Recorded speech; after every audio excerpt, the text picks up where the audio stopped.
This podcast is part of the Big Heads Media Podcast Network. Go to bigheadsmedia.com for more great podcasts. Baby, what a win this one is!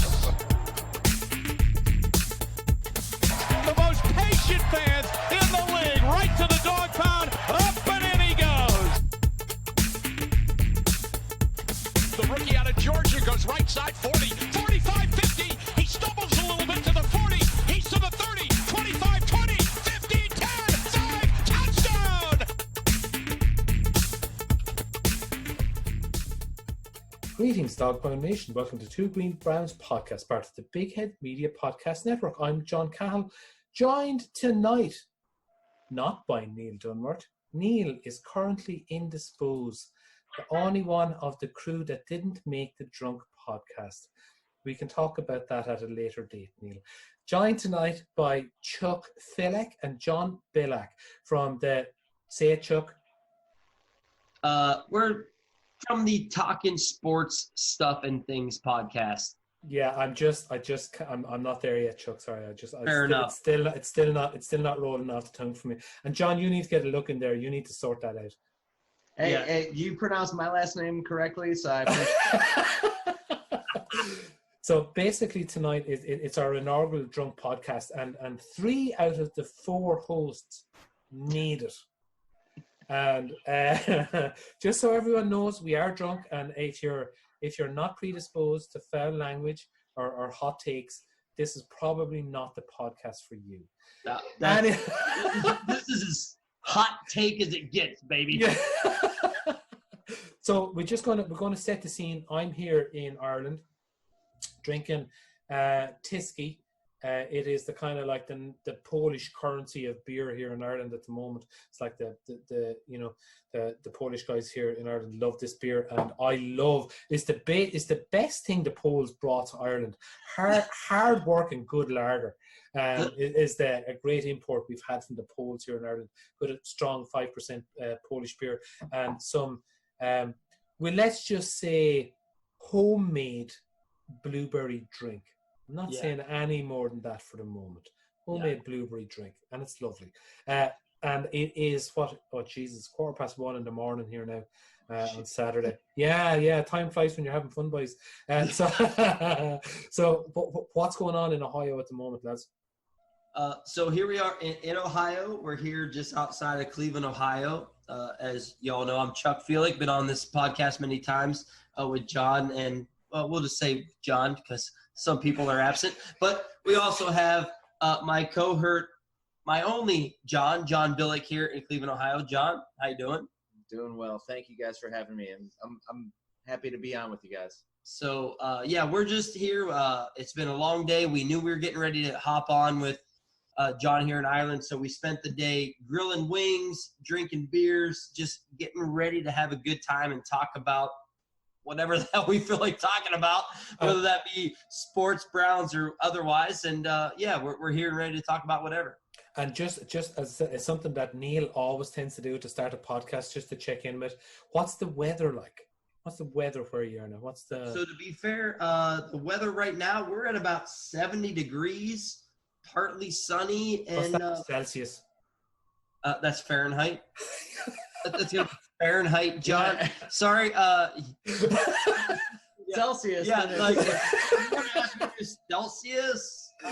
Yeah, because you do that like minus 25 and shit. You know? I'm going to try to pull it up real It's quick. about 70 degrees Fahrenheit, John.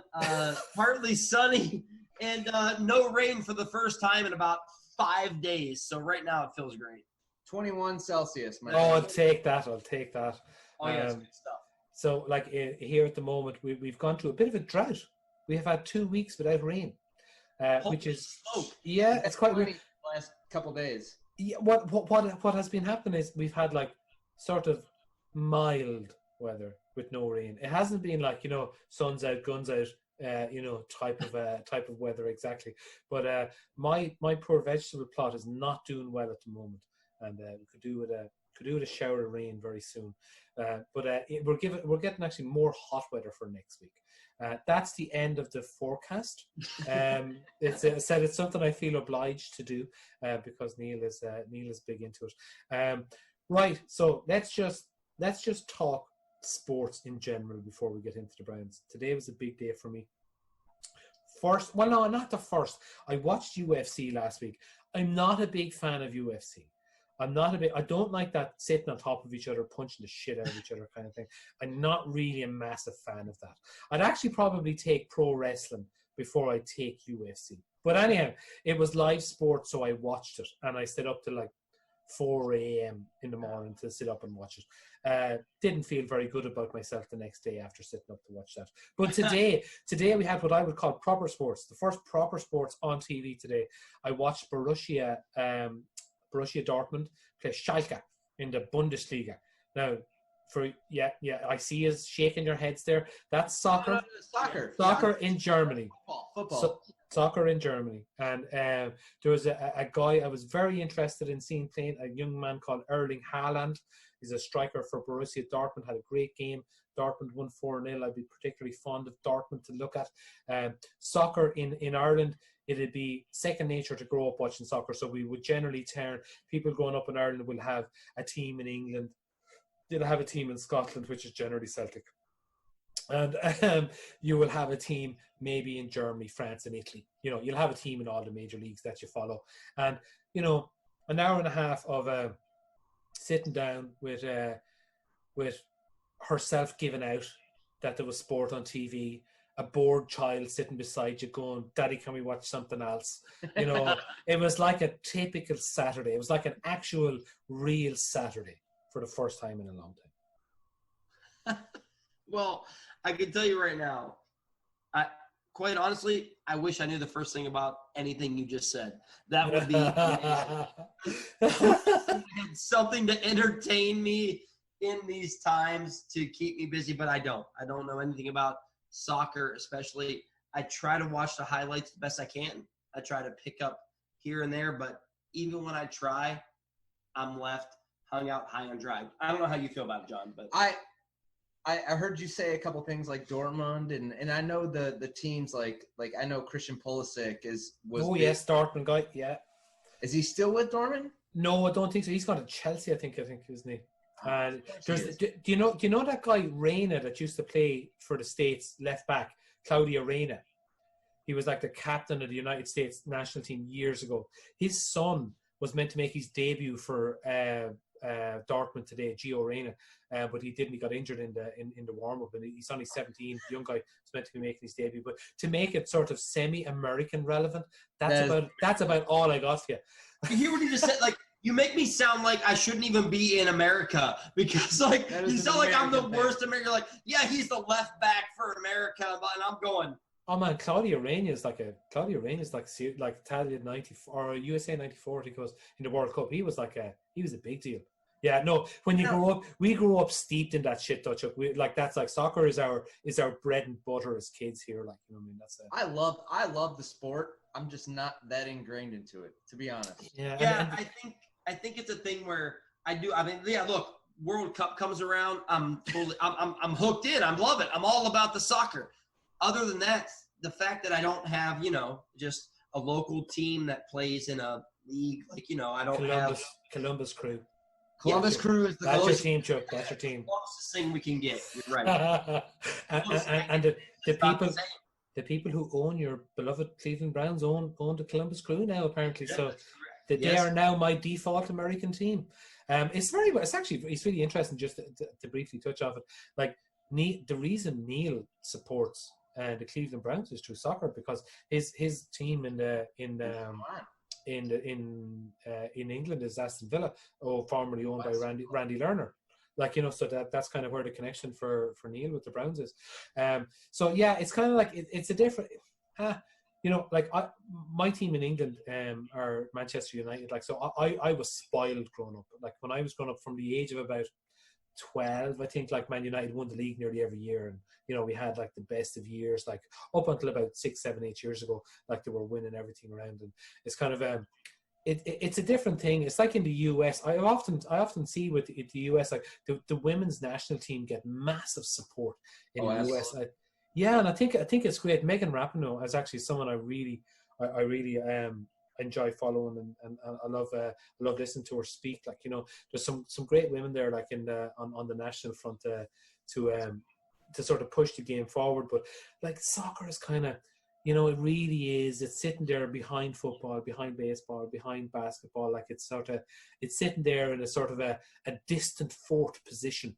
And, you know, I'd say probably even in certain places on the East Coast, lacrosse is sort of above the soccer. And I've recently learned about lacrosse. Last weekend, spent a lot learning about lacrosse. There was lacrosse it was college lacrosse repeated on some TV station I was watching last week, and I found out all about Jim Brown's prestigious history in lacrosse. Yeah, Syracuse. Yeah, sure. Yeah, unfortunately though, like I honestly think that the American soccer opinion is based on success, and the women's soccer team in the United States has been more successful. So a lot of people are more willing to support that and to get behind it. The men's, it's like it's such a competitive field across the world. So World Cup season comes, the men they're in the mix at times, but they're not always the best, and that's kind of the test. So at a club level, John, it's really interesting that you bring that point like that. You know, that's like, you know, success breeds. At club level in Europe, success actually has nothing to do with anything, right? So that's the bad thing about America, right? So, but to give you an example, if you're in Scotland and you're in Glasgow, or if you live in Ireland and you're Catholic, you support Glasgow Celtic. If you're a Protestant and you live in Scotland or you live in Ireland, you support Glasgow Rangers. If you are of a fascist, excuse me, this is a drunk podcast. If you are of a fascist inclination in Spain, you will have a particular soccer team that you will follow. If you are a Catalonian nationalist in Spain, you will have a particular soccer team that you follow. I'm not going to go naming them, but like there are teams that are associated with certain aspects of politics, religion, all the things we're not going to discuss on this drunk podcast, John. But soccer gets, like, once you get into the weeds with soccer teams and their origins and their histories and their owners, you will find that a very particular set of person follows a certain team. And that's where in America, I think you're lacking that history. You're lacking that history with soccer in particular, where you don't have, you know, like say maybe in baseball, and this is something I've been filling a bit of my time, my quarantine time with, is in the baseball history end of things, you know, looking at the ties that you have and historically with baseball, you can look a bit. I did not know about Satchel Paige. I watched a documentary about Satchel Paige one night and playing for I was absolutely glued to the television, and I like after that I was like, oh my god, this is the shit for me. This is what drags me to baseball. This is what drags me to the Indians. Every time it comes up and someone says, oh, why are you looking at the Indians? Why are you looking at baseball? Because in Ireland, no one looks at baseball. Whatever about looking at football, no one looks at baseball. And I've spoken about this before in the podcast, that baseball is viewed as like, we have a game in Ireland called rounders that kids play. It's a ball, a bat, 4 bases, and, you know, it's pretty similar to baseball, just right, like a very rudimentary version of it. And Irish people look at baseball and go, oh, big lads playing rounders. That's essentially what to say. But when you look at the history, you look at how the history of America mirrors the history of baseball, and it is absolutely fascinating. And soccer lacks that completely in America. Oh, absolutely. Yeah, I mean, obviously we don't have the history of soccer here, and I enjoy soccer. I think it's great, but yeah, the history of baseball here is, what's wild is that it actually trumps everything. Can't say that word in this podcast, Chuck. Yeah, you know what? Tops. Yeah. Tops. Yeah. So, the history of baseball it's funny because people love the history of baseball, But when you try to bring up the history of any other sport here, you know, football, basketball, of course, the other two major sports, the history of baseball is just a head and shoulders above beyond that, where everybody cares so much more about the history of baseball than they do the history of any other sport that we, you know. Chuck, can I ask you the two of you a question based on that, right? So, right, okay, I watched this documentary on Satchel Paige and all these other black players back in that time that where they had a separate fucking league, you know, and like, you know, it was really interesting to me, right? And then the next night I switch on ESPN and there's like 30 for 30 on the Mississippi team that fucking dared the absolute temerity of those bastards to pay a black player oh my God, I was absolutely shocked. Now, so I'm looking at the two sports, and on one hand, you're looking back. Now, what I'm asking you is, are people in baseball looking back with rose-tinted glasses to say, this is a golden age, this is a great time, oh, look, at we like there was a black league and now we have both. And then on the other side, near enough at the same time, actually a bit later, not at the same time, even a bit later, like where you have guys burning fucking crosses and, you know, Klansmen, like the word Klansman. When I hear the word Klansman, I clench and I go, ooh, you know, like, you know, what do people in southern states think like? So, you know, you have like the two sports. You have one sport that glorifies the past and say, look at us taking black players and, you know, blah, blah, blah. You have the other sport that's like they're, and you know, fast forward, and we'll get on to this in a minute about this new rule. I put out a tweet there earlier on asking people for what they wanted to chat about on a drunk podcast, and someone asked about the new rule that they're proposing. Yeah, the new proposal. Yeah, so like we get to that in a second, but we're fucking talking about that now in 2020. Do you know what I mean? Like why are we talking about that in 2020? But like the two sports, is there genuinely a difference there? Or are people in baseball looking back with rose-tinted glasses at that time in you know, the 20s, 30s, 40s, 50s, 60s, you know, when shit was not good? Oh, I personally, me, just speaking for myself, yeah, I think you're absolutely looking back with rose-tinted glasses. Like if you were to just take everything, you know, if we just could take that section of history and just chop it out like a big block and just fast forward it here to today and just take what people, you know, I don't know, what they did and not just look at it in a prism of, well, it was done in this league, not this league.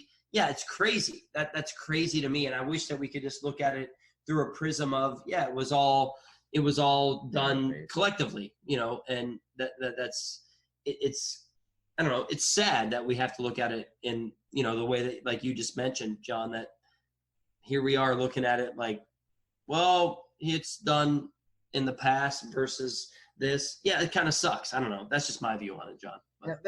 The same kind of sentiment is what was viewed like I hate using this as like the prime example, but like what Babe Ruth was hitting against was something that like guys in the 60s and 70s weren't permitted to hit against. So like comparing the two is a moot point. And it's tough to be that deep in the sport that I don't know. It's just it's so weird to say without trying to like offend people, but it's so weird to say that like Babe Ruth was able to be so widely like praised when like Hank Aaron had to deal with so many different things by comparison, and they're trying to like balance the stats, like they're trying to compare the two together. Is what I'm saying. Can you separate, John? Right. So say, right, we get back to Rooney Rule and the new the new proposals in a moment. But like an inherent problem that we have in sports in general is the, and I'll give you there's fucking multiple examples all around the place. Like I'm gonna hit this very close to home. So we have a statute outside our stadium, right? Right. You know, to someone who, you know, you Sketchy background. Yeah. back in the day, you may not have wanted dating your daughter, you know, Yeah. and it goes again today. You know, you look at every year in the draft, X player has red flags, this player has red flags, this, you know, blah blah blah blah blah. Yet at the end of the day, the player is contracted to play a game, to do a job, and this often comes up, and I see it coming up in the UK as well with soccer players, that they're held to an example that is a step higher than me or you of a weekend. Us three guys can sit here tonight and be openly drunk on a podcast and talk shite and, you know, express our opinions and whatever. And if we say something fucking stupid, no one really going to give a shit. And no one's going to hang us out to dry by the ears on a washing line. Right. So, for example, go back to Myles Garrett last year. You know, Myles was completely fucking hung out by national media, you know, Right. and whatever. Now, look, this is going to be biased. This is Browns fans talking about our guy, our player, whatever. You know, give your a disclaimer real quick. That's all. Yeah, yeah. Quick disclaimer. But like, you know, it's kind of it goes back to that thing, like, you know, of morality and sports and business. You know, so for example, it's something I always like. I like exploring when we talk about American sports and to compare to Irish sports. Our national Gaelic games here in Ireland are completely amateur. Players are not allowed to take payment for anything. You know, if they take a payment for anything, they're in the shit. Like, you know, that they're not going to get paid. They're going to get dropped. All these guys have full-time professional jobs. They get about their business. They play at a very high level. They train 6 days a week, blah, blah, blah, blah, blah. And next thing you hear a story coming out about such and such a player had an affair. Such and such a player, you know, blah, blah, blah. And at the end of the day, you know, if that's me or you, who gives a fuck? But when it's someone that's in the spotlight, you know, and then you go, like, you know, why are we judging this player by X standard just because he plays a game? The problem is, interject a couple of $1 million into the equation. Yeah. That's when the shit starts. Yeah. Yeah. Like, so, like, from you know, from what you see in American sports, like, you know, the morality of what goes on outside of the sport and what goes on inside of the sport, you guys seem to be able to disconnect. Well, you know, I'm not. That's not a criticism. That's not a criticism. But like, if you say, like, if something like, say, and again, I don't like using Jim Brown as an example. You know what I mean in Irish sports, but like in Irish sports, if that was something in Irish sports, that is not a person that would have a statue outside a stadium to them. Yeah, well, so we, you know, you're right. I mean, it here in America, like, we're almost to the point where now, in my feeling is today, we're so numb to all of it, and it actually just becomes the bit of news, whether it be positive, negative, it doesn't matter. Obviously, everybody searches for the negative, but the news is just for what can I get for the next, I don't know, 10, 36 15, hours. Yeah. What will happen between now and, you know, Monday, and then come Tuesday morning, I got to come up with something else because, well, it's Tuesday. Nobody cares about what happened Saturday night. So I don't know, man. To me, that's why I almost stay away from that flood of negativity. I can't handle it, man. It drives me off the wall. And that's why we're like the two of us, when we talk, like, that's basically what we talk about is it's like, look, there are other options to talk about. There are so many good things that we could talk about, and so many of these people who have the platform that they have, they just decide to, like, hey, this is something that we can get viewers or listeners or clicks or X, Y, Z. Like, and it doesn't take any effort, because all it does is require someone with a very low attention span. I have a bit of a confession to make. It's something that it comes up quite often at home here. I quite often sit down at 1 a.m. your time. 1 a.m. my time, and your evening time, and I will put on Tucker Carlson, and I will put on Sean Hannity afterwards, or I put on CNN. I put on, what I like to get. I have a little bit of an addiction to American news media. Find it fascinating. You're not doing yourself any Yes, any that's any bad help. news, but go on. Just right. Well, the background is I'm my major in college was anthropology, and I studied news media in college, and I'm fascinated by the fact that in American news media, there's no fucking news. There's no news. No. It is opinion. It's like people tune, like Fox is a news channel, and I tune in for an hour and I listen to Tucker Carlson, and I don't come away any more informed about whatever. Then I put on CNN and I will listen to CNN and I will go, no, fuck me, you are obviously biased towards X person or towards Z person. And it's because I'm outside the bubble and I'm not inside, obviously in the States, like people, it's very polarized. It's very left, right, or Democrat, Republican, whatever. And because I'm outside that, and I literally don't give a shit. You know what I mean? I like to stand outside and look in and go, ooh, why are we reporting that? Like, for example, over here, I would give shit to people like the BBC for unfair coverage of things like Israel, Palestine, but at the end of the day, they are reporting a version of the news. You know what I mean? Like whether it's fact or not, like maybe for debate, but they are reporting news. They're not reporting opinion. And I find that absolutely fascinating. And my wife-to-be does not find that fascinating. She finds it the opposite of fascinating. So she has there's a bit of a blanket ban at the minute on American news media. But anyhow, Let's be honest. Very good. It's probably good. Yeah, it is probably good. John, before we move on, John, where did you get that hat? Couldn't tell you. Local shop here, just outside of Cleveland. Is that an orange Indian it's hat? It's supposed to be red. I think it's red. Yeah, it's red. Oh, right. Sorry, it's just coming up as orange on my screen. So I thought it was like a Browns tribute Indians hat. It's we've done multiple. What is it? The Players Weekend, however they call it. They I don't know. They do stupid stuff to sell merch, and and we eat it up.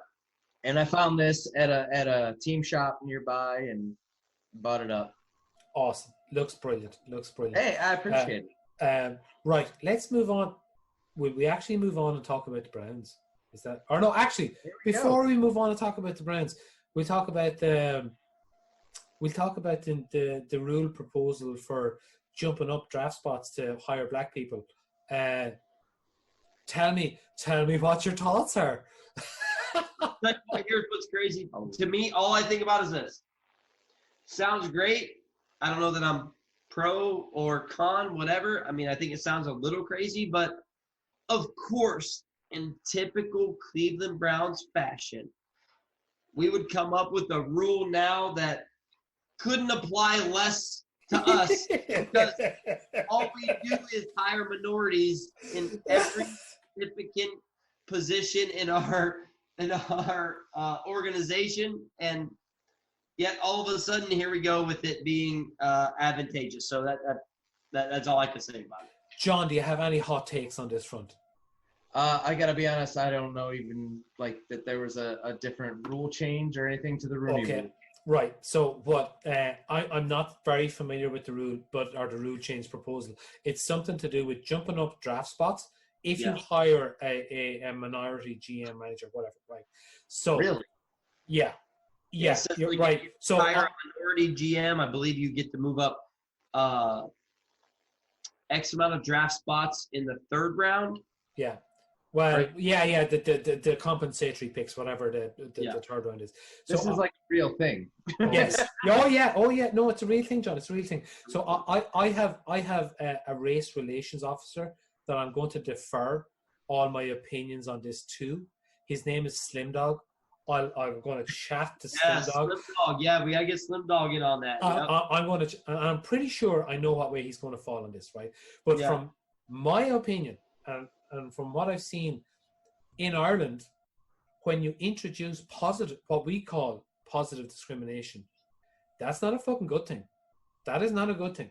When you get to a point when you have to introduce positive discrimination, i.e. in Ireland, you need to get more Protestants in the Garda Síochána in our police force, you need to get more shorter people in our police force, or we need to get more whatever. That's not a fucking good thing. You need to address the problems that get you to the fucking point where you need to positively discriminate to get in. Have a little look at your ownership structure in the NFL. Find me a non-white old man that owns an NFL. I'm going to stop you, but there's nothing wrong with short people. Let's just. But John, Sorry, are there enough short people, man? Like we need short head people. coaches in the NFL. You know? We gotta have people that we gotta get a low support. You get a low profile. Yeah. Low base, come on. Yeah. No, not wrong with that, John. I've never been a fan of the Rooney Rule, so to speak, because I feel like it's just encouraging that kind of behavior. Like when you see guys getting interviewed for every year, the last 2 years, Eric Bieniemy's getting interviewed for roles, and he ain't getting them. When is he going to get hired for a head coaching job, or is he just the token interview? This is the problem. So I think that, if we were to look as a society and as a holistic approach, instead of looking at a very specific thing, like all you have to do is look at the ownership in the NFL. That's all you have to do. That is all you have to do. And go back and address them. But anyhow, controversial, but not really. Everyone knows what's going on. Yeah, it's well known. Look, as I said, it's not going to be addressed in the morning, John. Like, there's nothing me or you're going to do in the morning. Hey, we just want to try to play football this year. Yeah, that's all we want to do. That's all we want to do. Right, football. Let's talk football. Let's talk Browns, and let's talk where we are. Chuck, I know a text you sent to me in the last week, and I think we're going to have different opinions on this. So, I'm liking this already. I think it's where we're going to go. Right. So, proposition to you. Okay. Baker Mayfield has to show his shit this year. Yep. Okay. All right. So let's lace that. So Baker Mayfield, the make or break year for Baker Mayfield, the common denominator that everybody loves to talk about. You better be good this year or we better move on. Gosh, could that not be more tired than anything I've ever heard in my life? So first of all, I'll let you continue, Chuck. I'll hear you out. Stay going. Okay, good. And I appreciate the candor very much, John. So, John, you may go and do a fridge run there, John. Very fair. I'm gonna let him do his thing. What I find interesting is that nobody cares about the fact that here we are. It's year 2 and a half. It's not even year 3, first of all, for Baker Mayfield. He has not started since day 1 his rookie year. It's not even year 3. Second of all, the guy has had what feels like 400 head coaches and offensive coordinators since he's been drafted by the Cleveland Browns. So if we could please let that weigh into the conversation. I'm not here to tell you Baker Mayfield is second coming of Peyton Manning, Tom Brady, so on and so forth. Repeat the names. I don't care. I'm not here to tell you that. What I'm here to tell you is, can we just let the guy get a season, maybe 2? Oh my gosh, I know I'm really stretching the formation. 2 complete seasons with the same, coach, offensive coordinator. I mean, anything that seems to stay in line with what he did the season before.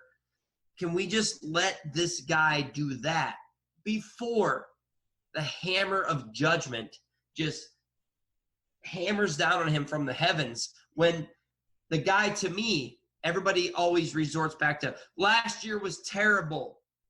It wasn't terrible. Was it good? It was an average season. His rookie year was amazing. His second year was not good. It was okay. Again, there are factors that weigh into these discussions. Can we just then not just say that season 3 is it, end all, be all? Either he's good, that means he's Aaron Rodgers, or he's not good, that means he's name bust quarterback here. That's all I have to say. That's just where I'm getting at. Right, John, question for you.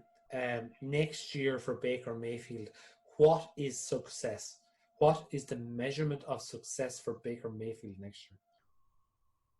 I think success is him playing within the system that Kevin Stefanski's bringing in, and actually. I'm sorry, John, that's too vague. I'm going to need very specific measurements of what is success for Baker Mayfield next year. Let's see. 38 touchdowns, less than 12 interceptions. Let's see, 4,600 yards passing. Wins. I'm going to need win total, John. Are we counting playoff wins? Oh, wow. Oh, jeez, whoa. Hold on. If we're throwing it all in. I don't know. Let's see. 14 wins total for the season. Let's see. Wow. Okay.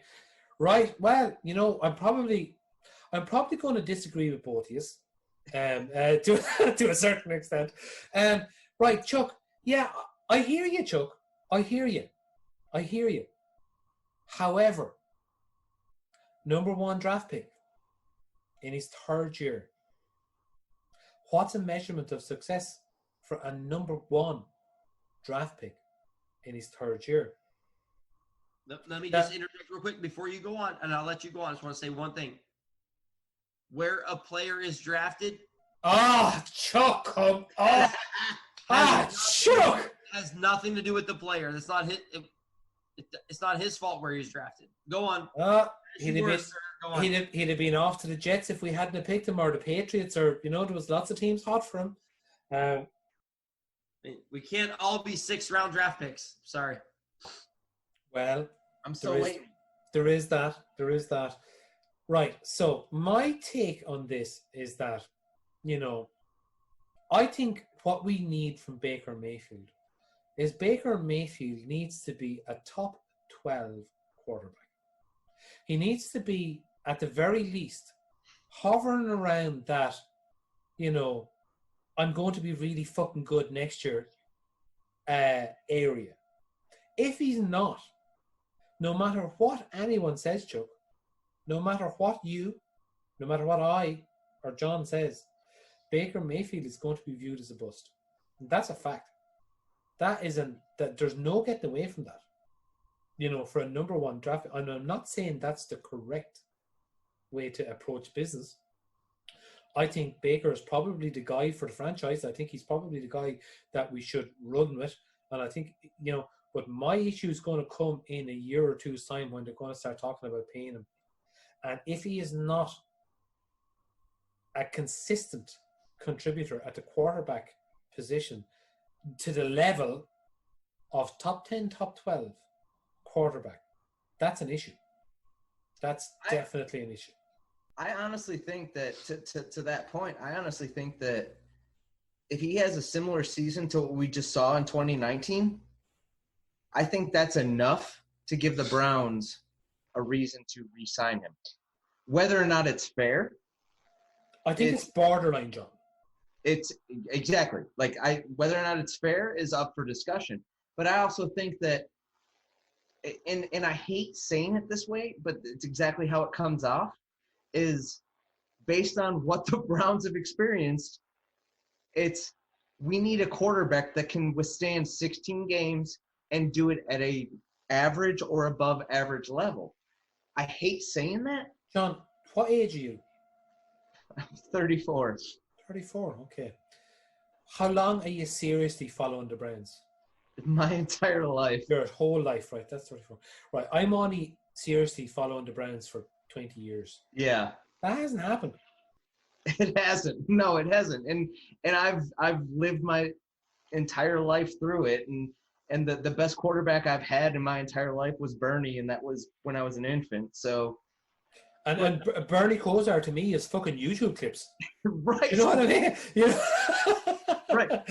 So in all honesty, and it sounds terrible to say, like to actually convey out there, but Baker Mayfield might be the best quarterback we've had since Bernie Kosar.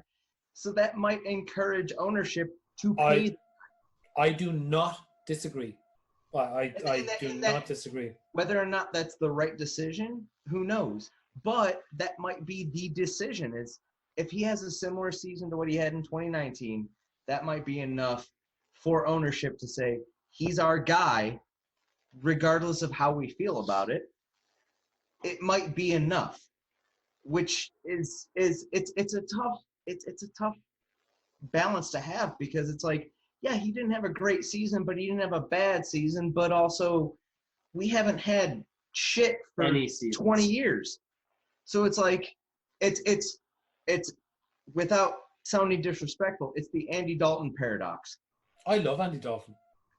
But he also got him to the playoffs. Yeah. So it's like, if you can have a quarterback that can get you to the playoffs in Cleveland, Ohio, he's a goddamn superhero. Myself and Neil joke about this a lot. Andy Dalton is like, he's one of my heroes in football. I love Andy Dalton. I think Andy Dalton has done so much with a shit franchise over such a long, sustained period. Andy Dalton's gone to the Cowboys because he's from fucking Dallas and wants to hang out down there. That's fucking great. He could probably play in the league as a starting quarterback, like, you know. And now we're going to get to the hot take stuff now, right, Chuck? Here we go. This is one for you, Chuck. Case Keenum is Baker Mayfield light by 10%.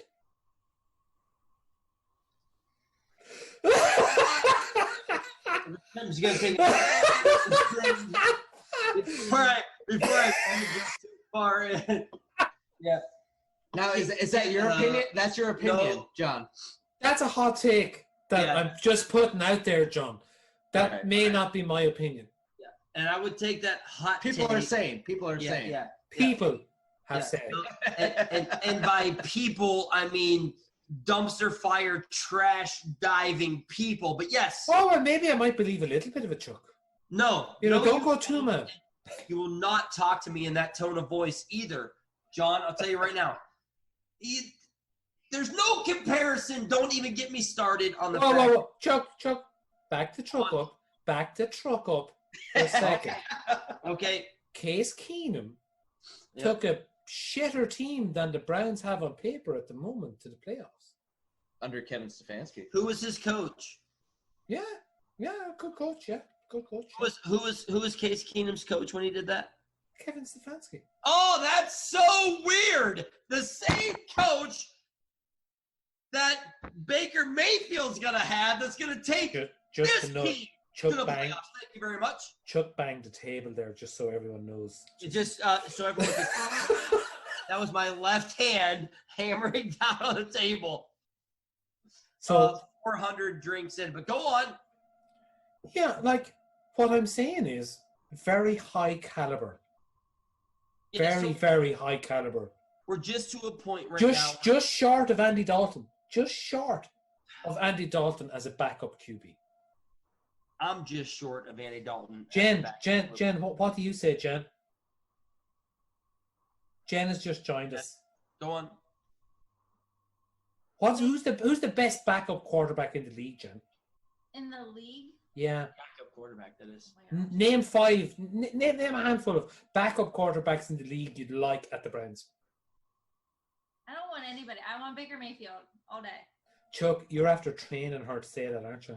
Yeah, look, that was a save response, but you tell you what, I'll give her respect for at least coming up with that, and it was actually pretty good. It was actually a pretty solid save, and I respect I don't care who the backup quarterbacks are. My quarterback's Baker Mayfield, so can suck it. So I can get on board with that. I know who I don't want. Who's that? Mason fucking Rudolph. Yeah. I'll roll with that. I'll roll with that one. There's always been this thing in over here about sports stars having punchable faces, right? So I don't know if you're familiar with that thing. Like Mason Rudolph is the epitome of a sports person with a punchable face. All right, so John, I'm glad that we've gone kind of down this road. I might deviate a little bit, but we had this conversation before we got on, and I wanted to ask you this. So, me personally, I know why I hate the Pittsburgh Steelers. I know why I love the Cleveland Browns. I mean, it's very easy to see. I don't need to go down that road. I'm talking to you across this vast ocean. You're so far away from where we are. How do you feel about the Pittsburgh Steelers? How do you feel about them, and why do you feel the way that you do? Right. Well, Chuck, you're not going to like the answer, right? Okay. So for starters, right? So, and I've had this conversation multiple times with people because it is actually a fascinating topic. I hate the Ravens a multiple of 10 times more than I hate the Steelers. Okay. Right? Now, and I think I find that that's a specific thing with Browns fans. It right? is. And the reason being is because I came across my journey to following the Browns was reading articles in NFL magazines of, this town that's having a team taken away from them, right? So the context, if you go back to the context of where we grew up and having like a soccer team like Manchester United are never fucking leaving Manchester. That's just a fact. It's never happening, right? So, and in Ireland, in Gaelic games, when you are born within a certain county, that's where you play. And you don't choose, like a handful of people maybe have over the years, but it's not a thing. That's your team. It's geographically based. So I was fascinated by the fact that a team could move from one place to another and how ridiculous that sound. And in the early days of me looking at the NFL, the Green Bay Packers were always a team that I held in high esteem because they were one of the franchises that stayed where they originated from.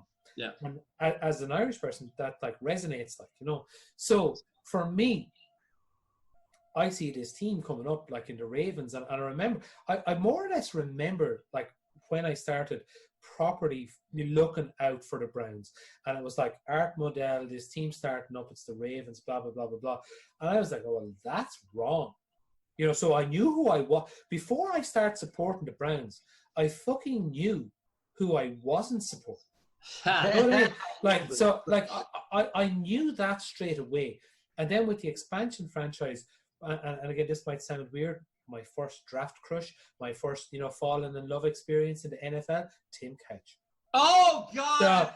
So much gone, but go on. That was my first experience, like of sort of grabbing the Browns and sort of going, right, well, I'm supporting the underdog here. I'm supporting, and then when you see the scenes in Cleveland, and you sort of go, oh, this is a working town. This is my dad worked in a steel factory. I worked in this. I used to finish school at 3:30, walk up to my dad's factory and assemble wheelbarrows and gates and weld and fucking, screw wheelbarrows together and dip wheelbarrows in a dip tank with fucking, paint splashing everywhere, blah, blah, blah. Like lying on the concrete ground with a rivet gun, with my brother shoving rivets down to wheelbarrows and me, pulling the trigger on the rivet. Like, that was my childhood, like, steel work and steel factory. And, like, you might think, oh, like, that, but, like, that to me resonates with Cleveland Browns.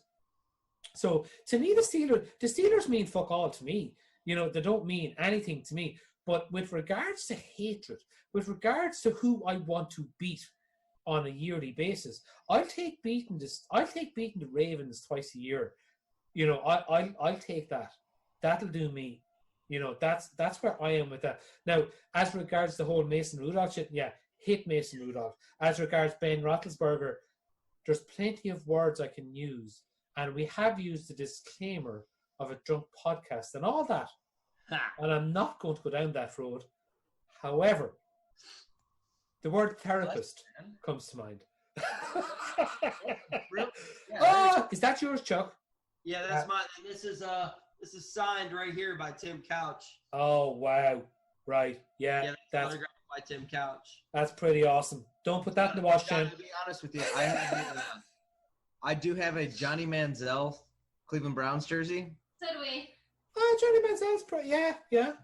But there's a local company here in just outside of Cleveland that they will take in the jerseys and repurpose them. And I turned my Johnny Manziel jersey into a Tim Couch jersey. Is that just the stitching where they take off the Yep. take off the thing? They take the nameplate off. Cool. Yeah, you spend a few bucks, but You're never married. You're never married to the player. Right, quick question for all three of you there. You're buying a new jersey in the morning. Someone's buying you a jersey for free. What name are you getting on the back? Nick Chubb. Grant Delpit. I'm going to go Denzel Ward. I'm going Charlie Hewlett. Whoa! Oh! All right. I like It's that. fucking guaranteed money there for the next 7 years. He is so underappreciated. I tell you. Yeah. Guy is a beast. Yeah, we've had Seibert and we've had Jamie Gillen on the pod. And I've heard of Austin Seibert. I haven't heard of the Jamie Gillen, but yeah, we've had Jamie Gillen on just when he got picked up. We had Jamie on last year, and I basically said to both of them, "Can you please get Charlie Hughes to come on the pod? That's my dream, to interview a long snapper." And it hasn't happened. It hasn't happened. Paul Brown has said he's going to speak to Zane Gonzalez. Paul Brown is friendly with Zane Gonzalez, and he said he's going to have a chat with him to see can he get him on. But yeah, it's kind of like it's like the fascination is twofold.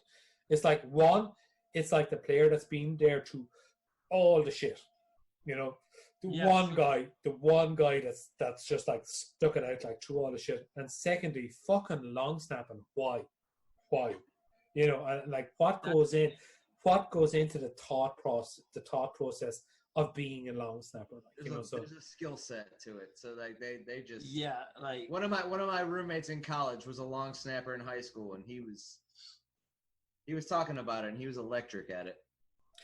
And like carry over to college. And like, was he a frustrated tight end? He was. his primary position was tight end. Charlie Hewlett, the same. But he had the athleticism to deliver the ball, and that was it. See, my idea of centre, so like again, contextually, I played here in Ireland. We have a league here in Ireland, right? And it's like, you know, not to downplay it. Like, the guys are great; they're fantastic.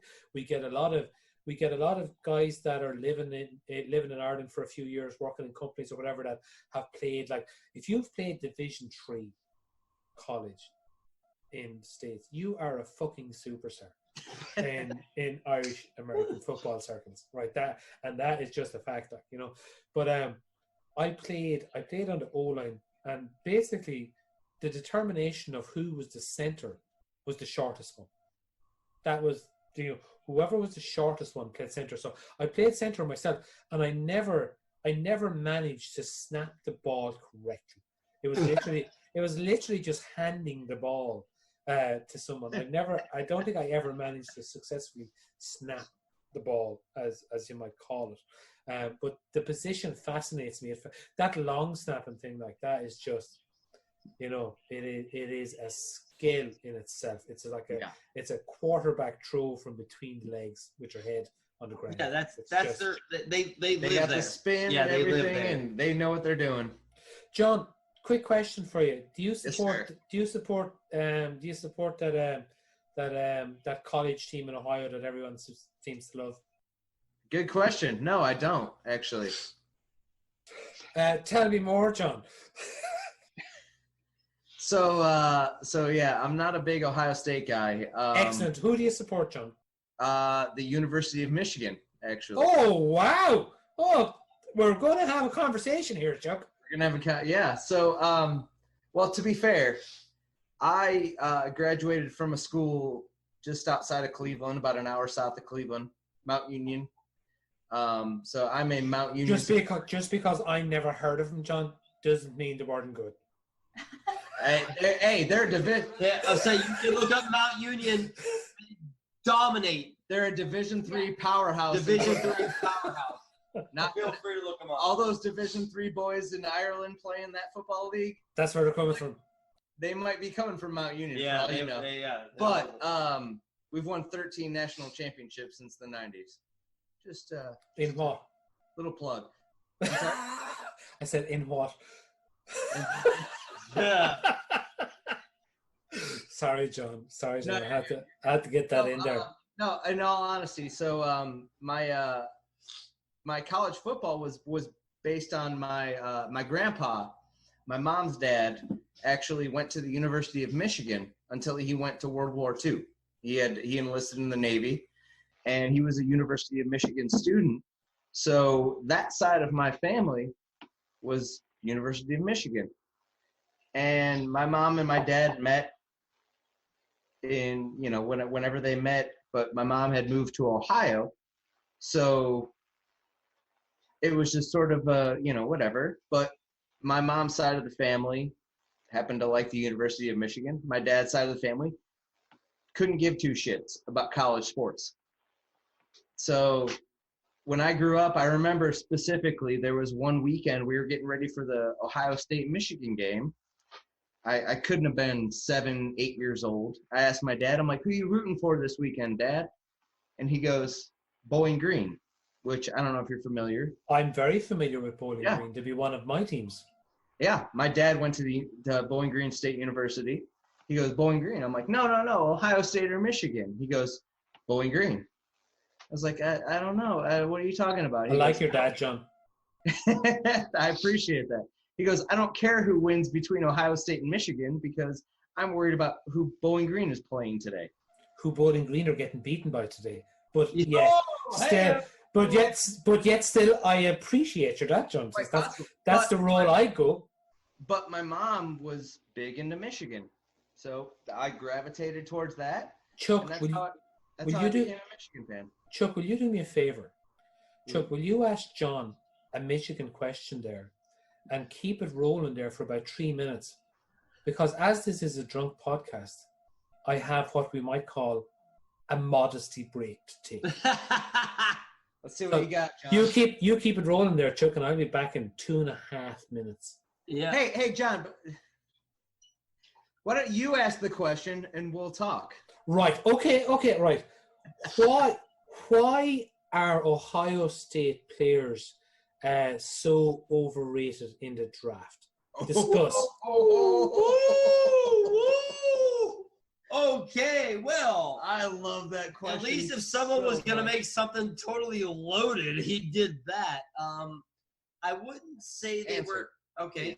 My answer would be, I don't know what he means by overrated in the draft, because we could go ahead and go down the list of the last however many Ohio State players you'd like to list that were drafted, and let me know where they come up as I put up my quotation marks, overrated, because I'm not sure who they are. Is it Ezekiel Elliott, was borderline the best running back in the NFL? Is it Garyon Conley? Is it Denzel Ward?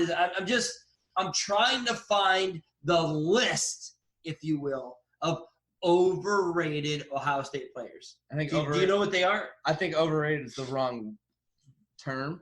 Okay. But I think that Ohio State players being overvalued, so to speak.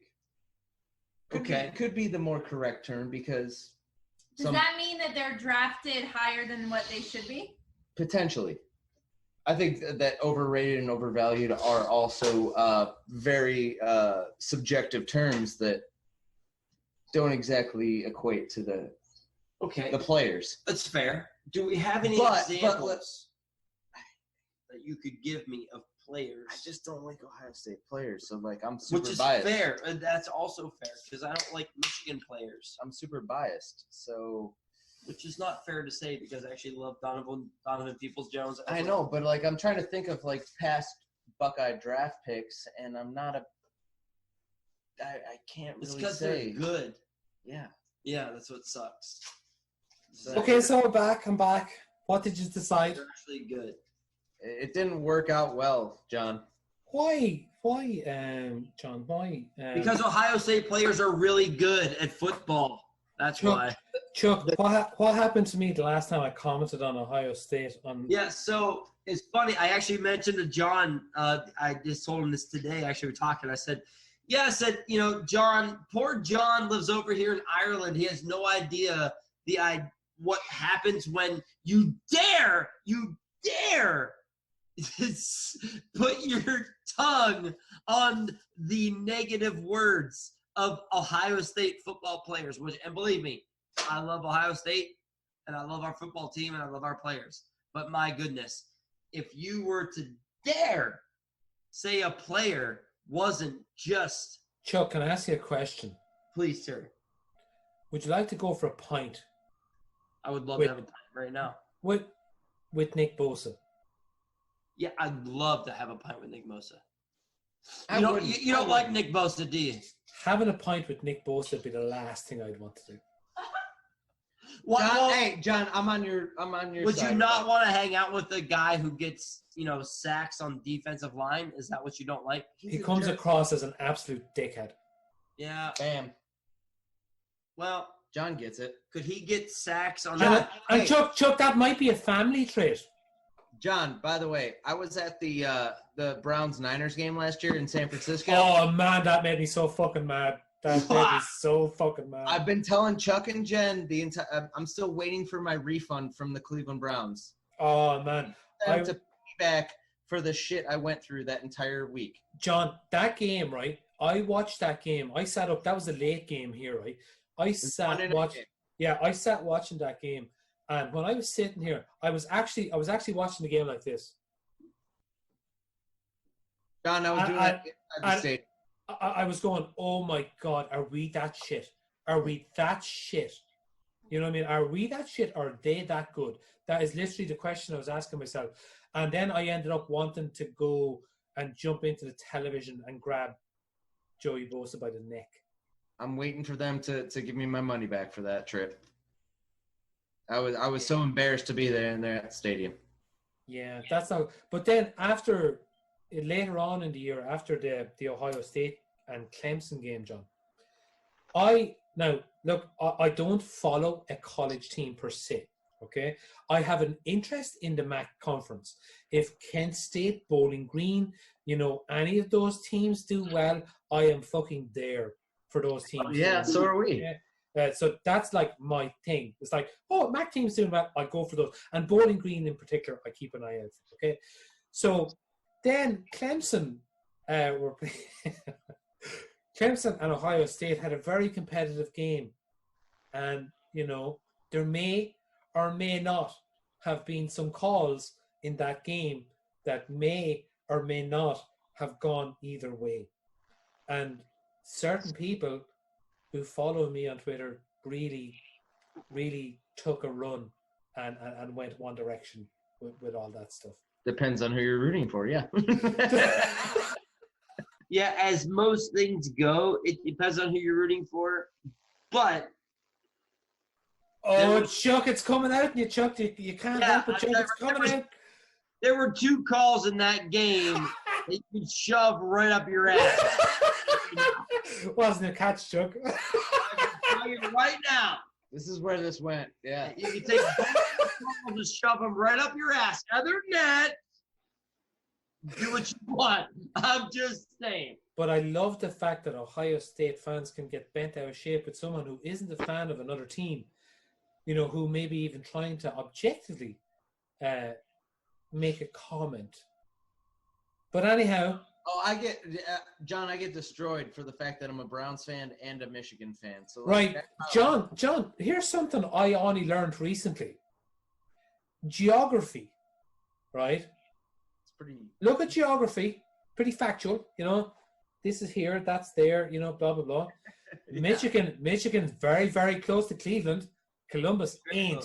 Columbus fucking ain't. Hey, Chuck, explain, Chuck.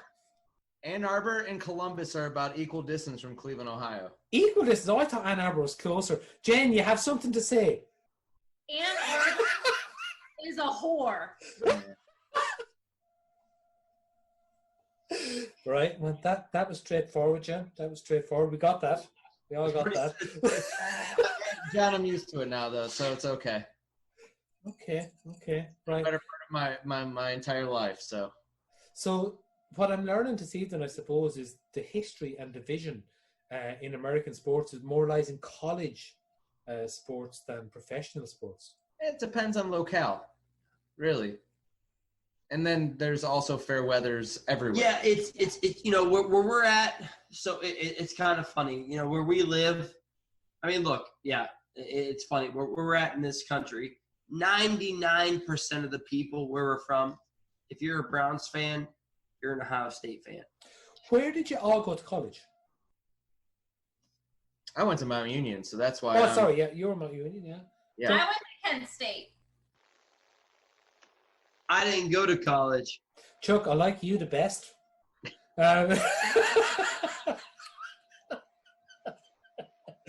Oh God! Yeah, he's the smartest one out of the three of us. Really, I didn't do shit. Yeah.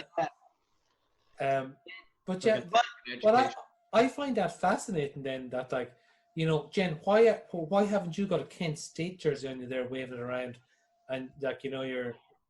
Yeah. Okay. I see the finger. Yeah. Go ahead. She's got a platform. So, I mean, my favorite Browns was Josh Cribbs, and he went to Kent State. Yeah. So I have a Josh Cribbs jersey up, in my closet, and he's probably one of my favorite Browns players. That's brilliant, Jen. That's brilliant, Jen. But why are you an Ohio State fan? Well, Kent State's not very good. That's all I wanted to hear, Jen. That's all I wanted to hear. Because Kent State's not very good. Yes. Yeah, but it's kind of like that thing, I suppose. And I'm going to have to get over it at some point. Like I have that luxury of not supporting a team. Like on the college front, I have that luxury of saying whatever. I don't support a team. I do actually, and again, this is not to rub salt in the Ohio State end of things here. I would be quite fond of Clemson as a program at the moment, but that is only because my experience in college football is literally 2-3 years. I don't really have that much, time invested in the college end of things. But from what I've seen in the last few years, Clemson are a team I've kind of gravitated towards. As a Browns fan, and this is something that fascinates me. I think I've spoke to you about this before, Chuck.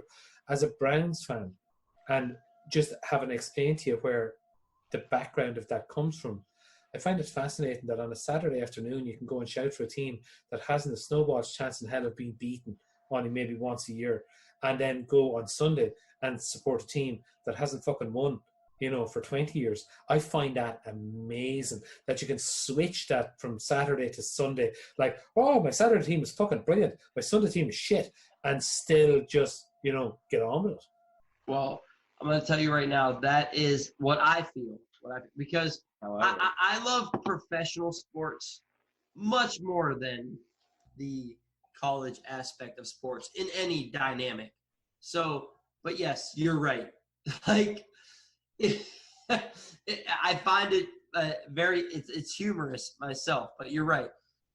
I guess that probably really weighs into why people it blunts the blow. Yes, why do people just hang on to whatever term you want to give it, the Ohio State thing that they do versus anything else? You know why? Because they are really, really good. The Ohio State Buckeyes are probably going to win. We talk about football. Win what? They're going to win whatever. It doesn't matter. What do you want to play? Enough games. The Ohio State Buckeyes are going to win. They're going to win. So, that's except if it's Clemson.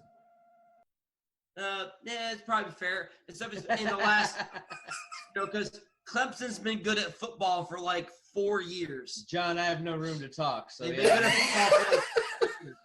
Anyone who likes any other team other than Clemson can't really say anything.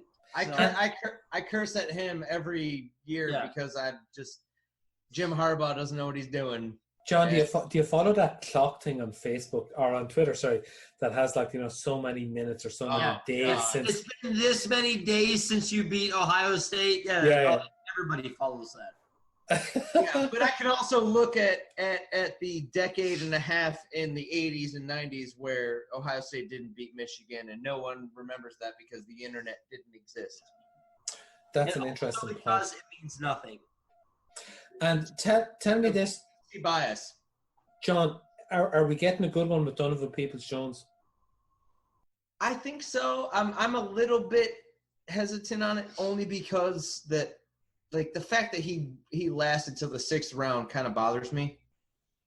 Because if I'm sorry?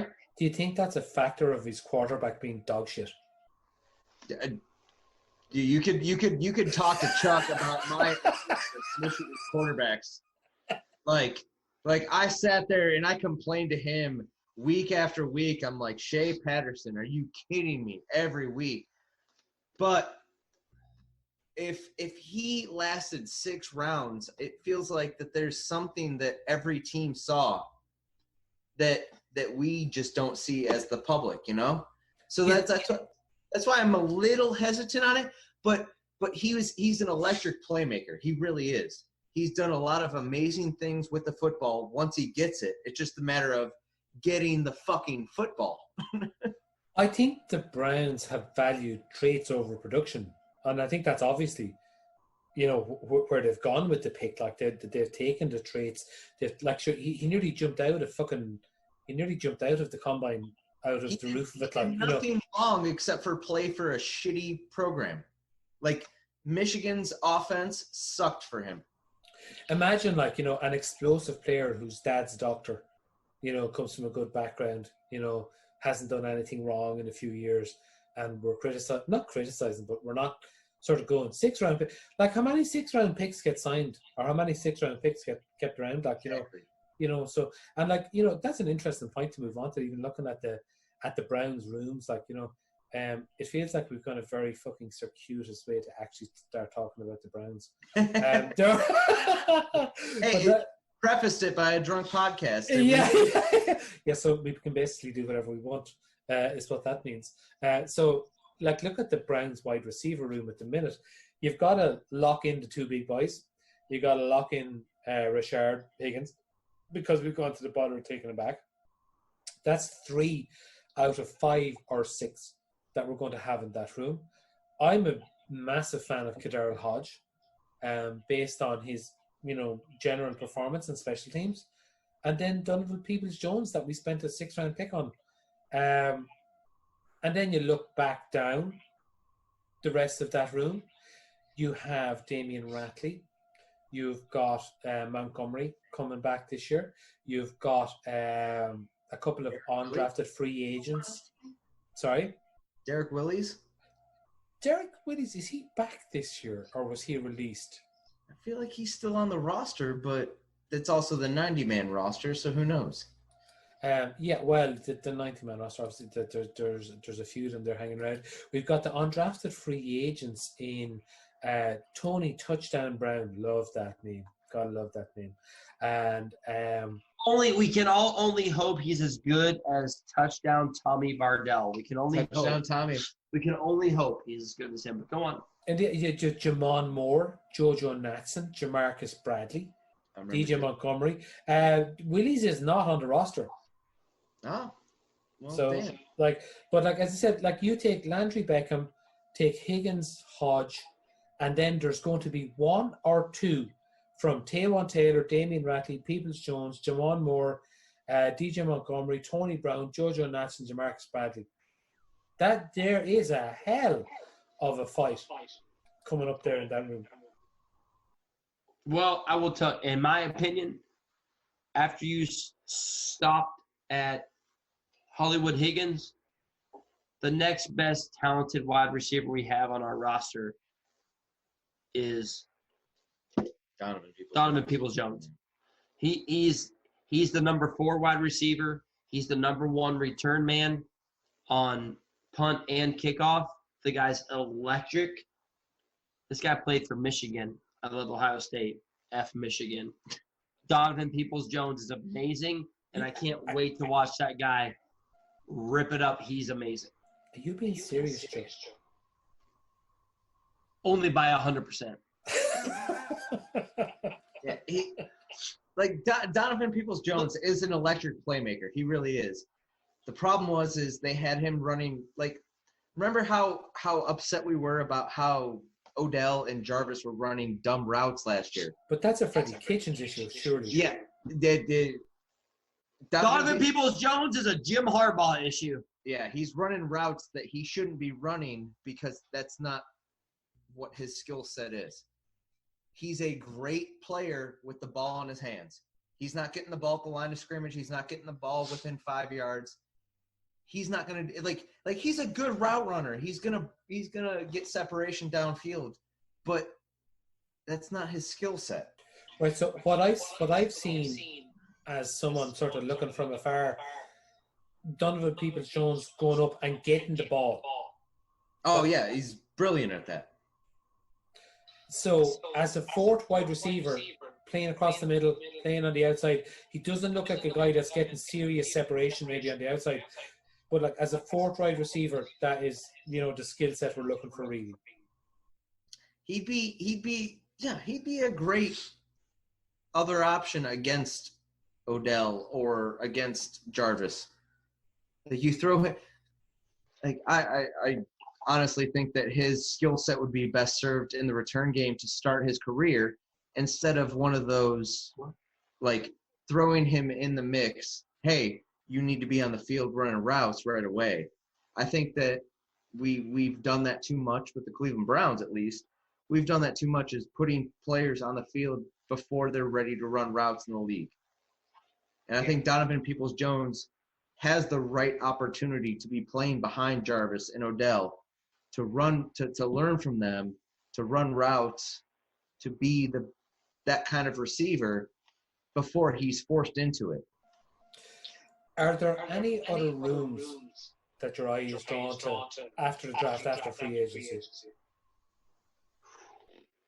Yeah, well, obviously, I think the obvious room that we're all drawn to is a linebacker room, which John and I had this conversation earlier today. Not for positive reasons, Joe. Yeah, no, not for positive reasons. You're right, for negative reasons. But at the same time, and it's so ironic because we had this conversation earlier. Every regime, front office, whatever it is you want to call, they all have their tendencies. They all have their favoritisms, however you want to word it. It doesn't matter. You go around the league, every team, they all do. Obviously, this front office does not favor or value linebacker. That's not their biggest concern. They don't think the linebacker is the end-all, be-all position to our defense or our team in general. So, I don't know. I'm not going to tell them they're right or wrong. I don't know yet. I don't know. Khalil Mack's played for a couple teams. Have either one of those teams won the Super Bowl? I don't know. I haven't seen. Have they? I have not. No, they have not. That's weird. So, I'm just saying the teams that have the best linebackers haven't won it all. So, we may not have the absolute best player at linebacker, but do we have a pretty good rotation at linebacker and also at defensive line and also at defensive back on our team? I think we do. I think we have a very good rotation at both of those positions. Is linebacker weak? Absolutely. Our linebacker position is weak, and that is, if you want to poke a hole, there it is. Every team's got a hole. We have one at linebacker. But I think we're prepared to deal with that with how strong we are on the defensive front and also at the defensive back position. So you think, Chuck, the defensive end position, the defensive tackle position, and the DBs we have are strong enough to cover what we have at linebacker with regards to playing a 4-2-5 or... Yes, yeah, because I think we're definitely going to have to play like a 4-2-5 or obviously some sort of variation, whatever you want to come up with. Yes, and I think that's leads into the draft picks. That's why we, took, and I'm not going to know his name, but that's why we took a defensive tackle out of Missouri Oh, that Elliott, Jordan Elliott. Yeah. So that's why Jordan we Elliott took and then so- Phillips. and Phillips at linebacker position. That's why we took these guys to roll into that position. They're going to roll. You know, these are great rotation because I'm drinking podcast rotation players to play in there. Which Rotation is a chicken, I think. Is it rotation? I think you're correct on that. But I also, what's funny is I just said that like all of a sudden I forgot that we even signed who's the guy we What's his signed name? for the Falcons? Claiborne. Claiborne. Like I'm like, oh my God, we signed Claiborne. I totally forgot we even signed that guy. Like our defensive line is going to be very strong, especially because everyone's going to stay fresh from these players we have. Our secondary is loaded. I don't care who you are loaded. So our linebackers are going to be weak. Loaded, Chuck. I think the secondary. Yeah. Yeah, it's loaded. Conversation, huh? Loaded. Yeah. All right. Bring it up. How are we not loaded in the secondary? Right. Who do you love in the secondary? I love Denzel Ward. If Denzel Ward stays injury free and without concussion issues this year, yes, I love Denzel Ward. Who did he play in college for, Chuck? Ohio State. Yeah, there you go. I'll chime in there, John. I'm gonna leave Chuck. I'll leave it to John. Go on. I'm a big Denzel Ward fan. So as I am. But I also think that his health is a huge factor. Yes. Which is why I think that the Browns have done what they've done is they've gotten Greedy Williams. Okay. Great guy to pair on the opposite side, but they've also, knock on wood, they've hung on to Money Mitch. I loved Terrence Mitchell. I think he's on the way out. And that's unfortunate. I think he's on the way out. I'd hate for them to lose Money Mitch because I think he filled in perfectly last year when the injuries took like I know that some guy like TJ Carey's contract made him a casualty. I get that. But I think Terrence Mitchell was he was super important for the reason that that secondary was held together when Denzel Ward and Greedy Williams were out. But then I can't remember who the Burris. Justin Burris. Justin Burris. He played he didn't play like it was an all-pro elite level safety, but he did his job, and I think that sincerely helped with the fact that Denzel Ward and Greedy Williams were out with injuries for a significant portion of time. So the secondary is deep.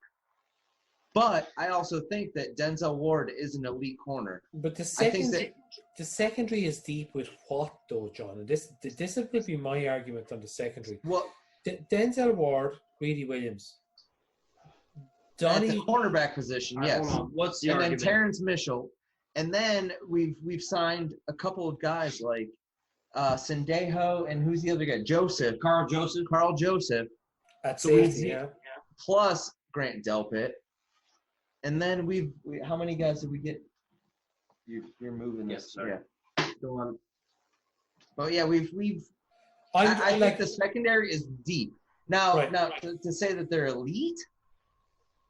Yeah, so I could say that Denzel Ward is the elite side of it. But other than that, they're deep. I honestly believe that they're deep.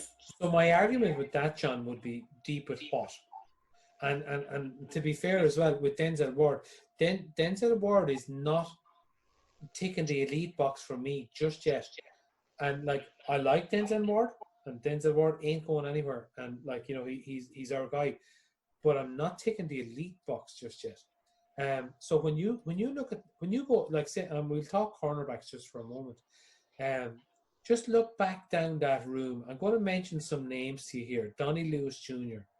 Not someone I see hanging around. Robert Jackson, special teams. He's been a hit on special teams. Javier Thomas on special teams, yes.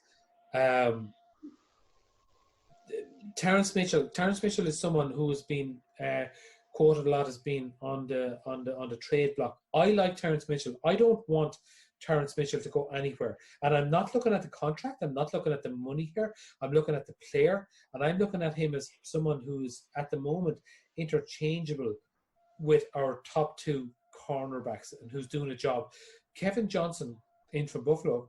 I forgot about him. Who has done, and guys I've spoke to that are Buffalo fans in Ireland here are quite high on him as having done a very good steady job. Forgot about him. Donovan Olumbo come in from the Cowboys, another guy that may be looking at the slot end of things, and then go to your undrafted free agents. We have AJ Green and Jamison Houston coming in. Houston coming in from Baylor, someone who we were meant to interview here on the podcast but didn't turn up. It's all right, Jamison. Door's still open. There's a couple of guys there. AJ Green is being paid an inordinate amount of money for an undrafted free agent to come into that room, $130,000 a year to come in as an undrafted free agent into that room. So there are options there, but my issue is not the depth of the room, but the overall quality of the room. Greedy Williams was someone I was very high on coming into last year's draft. At the end of the season, left me feeling a little cold, as with Denzel missing the games. You know, when I look at that room, I don't go, ooh, we have X, Y, and Z coming into next year. Oh, you should. Really? Yeah. Yeah. Hey, John, in all honesty, I was a little bit sour on Denzel Ward and Greedy last year just because the injury bug. But I also thought that there was underlying circumstances that kept them out of games that we didn't know about. So that's neither here nor there. But I think what brings that area up a little bit from last year is, if you have a quick look at the safety room, Carl Joseph is someone who I really quite like the addition of there. Carl Joseph is someone coming into that room with something to prove. You know, and Grant Delpit, I love Grant Delpit as a draft pick. If we get 2008 production from 2008 LSU, Grant Delpit, if we get his production now, fantastic. Last year, again, I don't really know what went on with Grant Delpit. he had a high ankle sprain, I think, was the big deal for him. That's what we're going with. For whatever it's worth. For whatever it's worth, that's what we're going with at the moment. However, if you step back there, you take a step back. JT Hassel was someone on special teams I really enjoyed looking at last year. Andrew Sandejo is a really professional guy that's coming in there. These are our depth guys, right? Mm-hmm. Montreal Meander, that's someone that's been knocking around a while. Sheldrick Redwine, like, what was he, 4th or 5th round draft pick from last year. So another guy that's back there. Then you look at the undrafted free agents, Javonte Moffett and Elijah Benton. There are guys there in that room to sort of drag that room up a little bit. So it's not all doom and gloom. But if you were to ask me, in my opinion, what was the weakest area that the Browns have at the moment? Cornerback and free safety, the depth in the rooms, that is where I would point you towards. You wouldn't say linebacker? I'm not saying linebacker because of the value of the position, Joe. And that's this organization as it stands at the moment. Obviously, don't view linebacker as a position that any money needs to be spent on, right? So at the moment, Mac Wilson, Shione Takitaki, and if they go to the trouble of getting in a Nigel Bradham or someone like that, that is kind of your linebacker room sorted. BJ Goodson is brought in there as a run stuffing linebacker. Tay Davis on special teams. You know, Jermaine Grace is a guy that's been around, and Solomon Ajayi as an undrafted free agent, someone that can come in and compete. I'm not lying awake in my bed at night sweating about who's starting at linebacker for the Browns. Fair enough, and I'm not either. Yeah, I'm not either, because I'm kind of on the same page as this regime that linebacker is not. But a room we could improve immediately by signing Nigel Bradham. Mac Wilson's a freak athlete, so like that's that's not a bad thing, but it's John, also like, do you want to put him on that field? last year when Mac Wilson was running past the quarterback and missing sack, I was tearing Ran my past the quarterback, yeah. hair out as he ran past the quarterback and missed. Oh yeah, All yeah. he had to do was grab him by the pads and just put him there. He ran past the quarterback like he was playing like his hair was on fire. He seems like a really nice guy. He seems like a really and if you can coach that, Good way to say that. yeah, but if you can coach that into him, if you can coach that to say, right, when you're running, as you were running past the quarterback, grab him by the shoulder. You know, if you can coach that into him, I'm sure, like, and again, you know, he's come from a good program. I'm sure he's coachable to that point.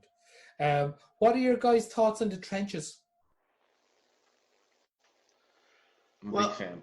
I mean, what we've done in the trenches, how can you not be a fan? Because that's obviously where we are building what this team's going to be a part of, right? I mean, we actually had this conversation, ironically, before we even jumped on here. But yeah, like it already was good.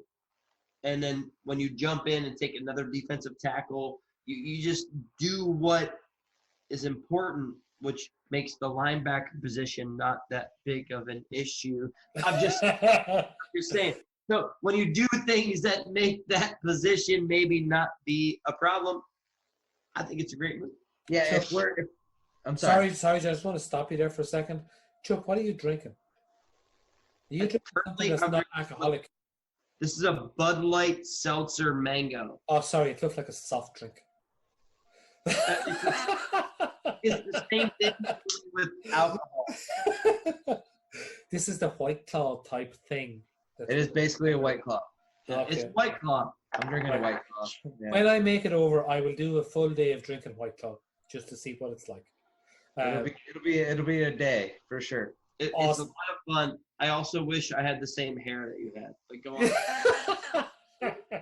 Yeah, we're missing out on the hair. Yeah, no, don't. And the only thing you're missing out at the minute. Well, you're not missing out because your lockdown haircuts are fucking on point. Your lockdown haircuts are fucking awesome. I want them to have your hair. Yeah. Unfortunately, Mrs. C is not happy with the ability of me to make a man bun at the minute. She's not happy with that. Yeah, give some time. Get you a man bun, bro. It's a bit too Conor McGregor for her. She's not. She's not loving that. She's not I'm a loving fan. Yeah. I'm a fan of his body, but that fucking stops around there. That literally stops it. Jen, Conor McGregor comes into that list we were speaking of earlier, which has not been recorded. Just so you know. Yeah. No. McGregor No. Okay. Right. Yeah. We'll move on. I'm a fan of your hair. All right. No, not Conor McGregor's hair. No, your hair.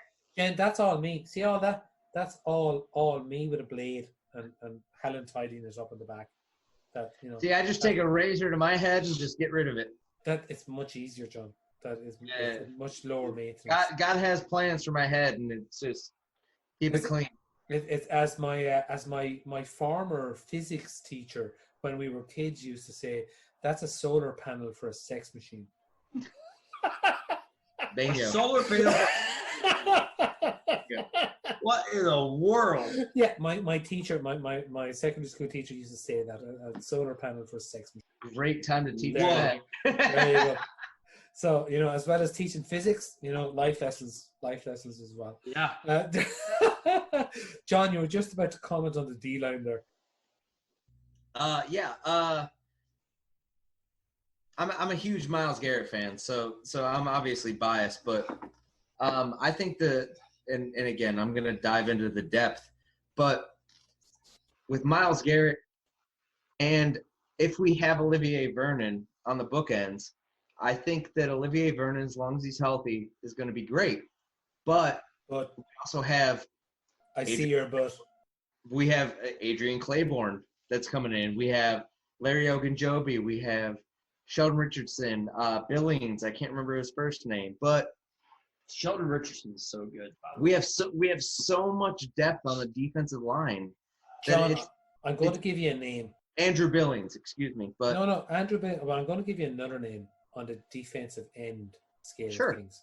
A young man who I've been speaking to over is the it last... Jadeveon Clowney? Because that's potentially. We're not into breaking news here, John. No, it's not Jadeveon Clowney. A young man that's on the roster currently. A young man by the name of George Obina, who played for Sacramento.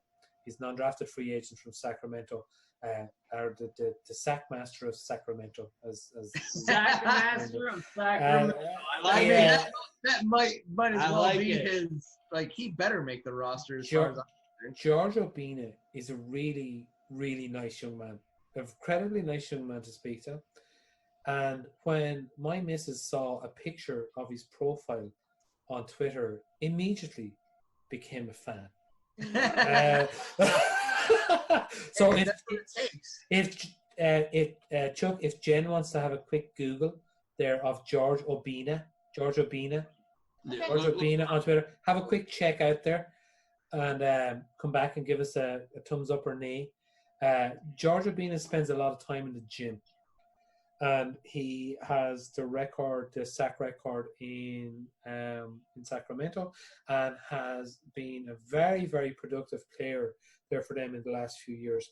His mom didn't want him to play football because she didn't want him to get hit, and it's a typical kind of thing I come across with. Well, exactly. It's a thing I come across with Nigerian parents, even here in Ireland.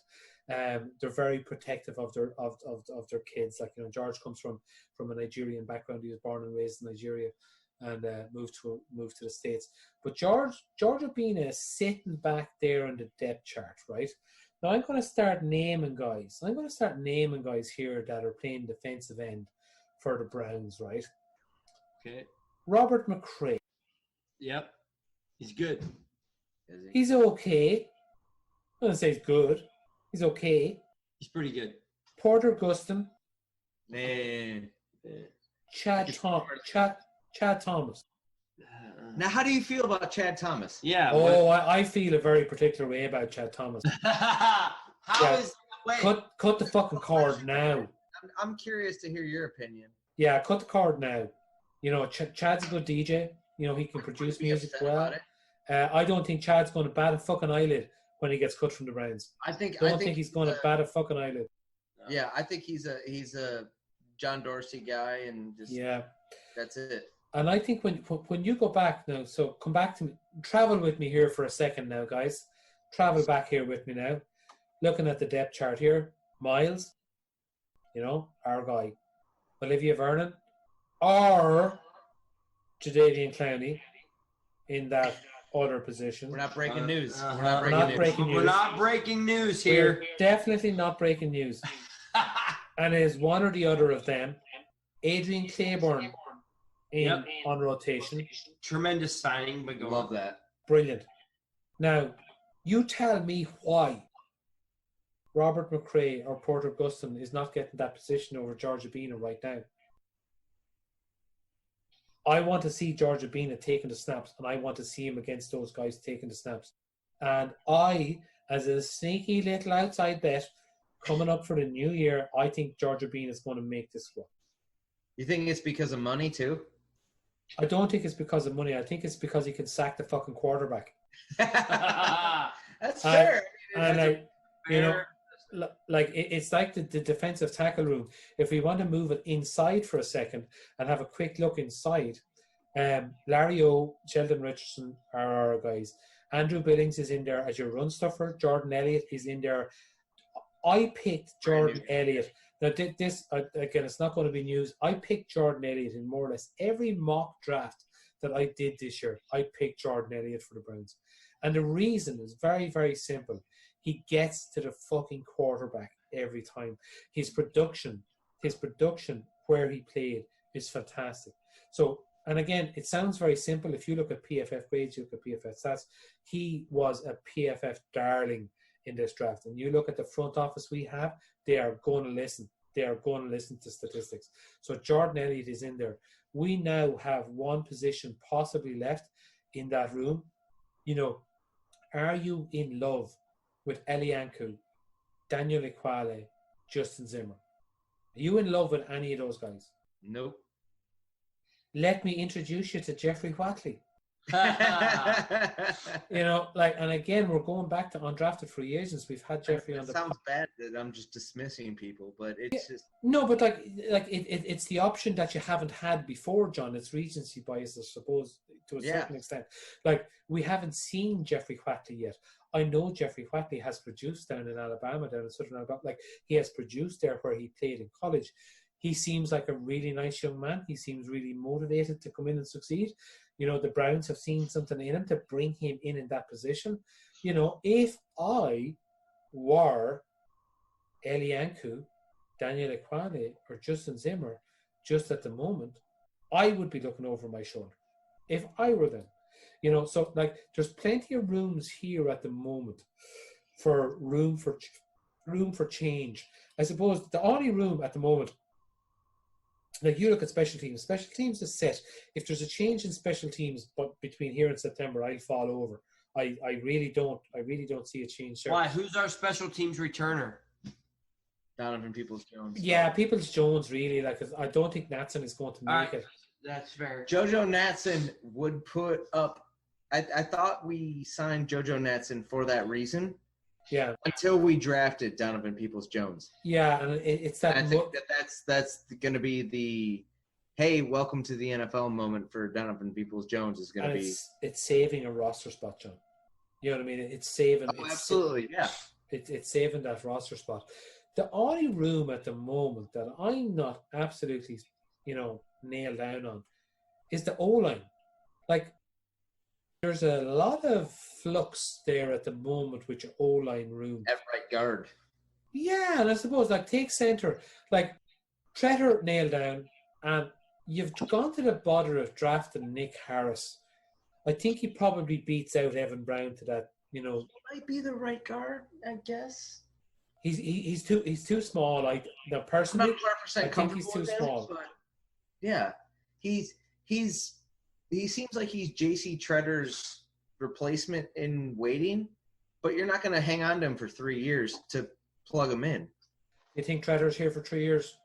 Well, he signed a three-year deal. Nah. 2 plus. I get it, but He's here for 2 years. Yeah, but he's you're still not going to hang on to a lineman for 2 years, right? So the reason Nick Harris was brought in, he's mobile. He moves, wide zone scheme. He could be a right guard. He could be a right guard. Right. So go back and have a look at your depth chart. So, at the moment, left tackle, all barring a fall, Jedrick Wills is going to be our left tackle. Knock on wood. Okay. Our left guard is Joel Batonio. Our center is J.C. Tretter. Our right tackle is Jack Conklin.